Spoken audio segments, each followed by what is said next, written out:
नमस्कार दोस्तों, मैं आज आपके लिए एक ऐसी जानकारी के साथ आया हूँ। मैं आज बताऊंगा गुलशन ग्रोवर के कैसे संघर्षों में उन्होंने अपनी फिल्म इंडस्ट्री में कैसे उन्हें काम मिला था। उनके बारे में कुछ जानकारी आपको मैं लेकर आया हूँ, उनके बारे में आपको बताता हूँ।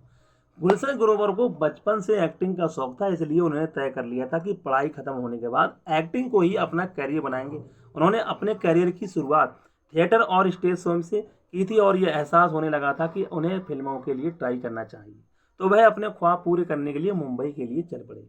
हालांकि मुंबई में टैलेंट के बावजूद भी फौरन काम मिल जाए तो ऐसी किस्मत हर किसी की नहीं होती है। गुलशन बताते हैं कि जब वे एक्टिंग के लिए मुंबई आए थे तब भी उन्हें कई बार भूखा ही सोना पड़ा था, फिर भी बचपन से ही संघर्षों में पले बड़े गुलशन ने अपना हौसला टूटने नहीं दिया था। और गुलशन हर दिन यही सोचते थे कि आज का दिन कहाँ न कहाँ निकालूं और कहाँ जाऊं, लेकिन हिम्मत न हारी और हमेशा हालात से जीतने की कोशिश करते रहे। खैर, गुलशन को जब फिल्मों में काम नहीं मिला तो मुंबई में मशहूर रोशन तनेजा एक्टिंग इंस्टीट्यूट जा पहुंचे और वहां जाकर एक्टिंग सीखने के लिए अपनी गुजारी की बात भी की रोशन तनेजा से। और उनकी कॉन्फिडेंस को देखते ही उन्हें अपना असिस्टेंट बना लिया था। और कुछ ही दिनों के बाद गुलशन ने खुद को दूसरों की एक्टिंग की बारीकियां सिखाने शुरू कर दी थी। गुलशन ग्रोवर जिस वक्त वहाँ एक्टिंग सीख रहे थे, वहाँ अनिल कपूर, संजय दत्त और मजहर खान भी उनके साथ ट्रेनिंग ले रहे थे।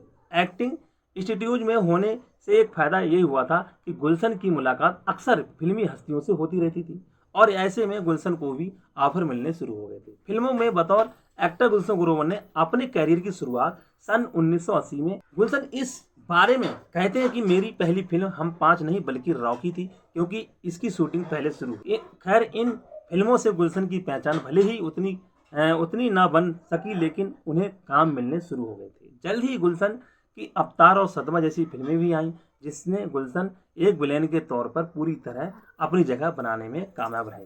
गुलशन ग्रोवर ने राजेश खन्ना और शबाना आजमी अभिनीत फिल्म अवतार से बतौर विलेन अपनी एक सशक्त पहचान बनाई थी। इस फिल्म से उनके जुड़ने का किस्सा भी बेहद दिलचस्प है। दरअसल उस दौर में के अच्छे हालात नहीं थे। कहा जाता है कि एक बार शबाना आजमी जिनके सामने वे अपने जूते इसलिए नहीं उतार रहे थे क्योंकि उनके मोजे फटे हुए थे। ताकि शबाना आजमी गुलशन की प्रतिभा और लगन की कायल पहले से ही थी और जानती थी कि इस एक्टर को एक सही मौका मिलने की देरी है।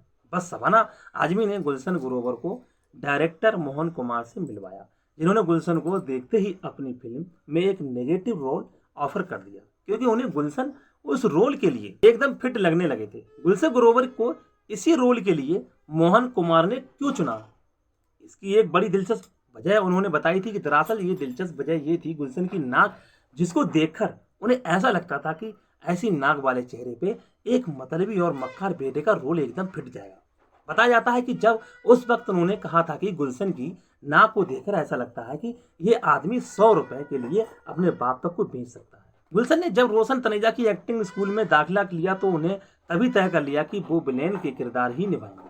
80 और 90 के दशक में गुलशन ने एक से बढ़कर एक फिल्मों में और बॉलीवुड से सबसे पसंदीदा विलेन भी बन गए थे।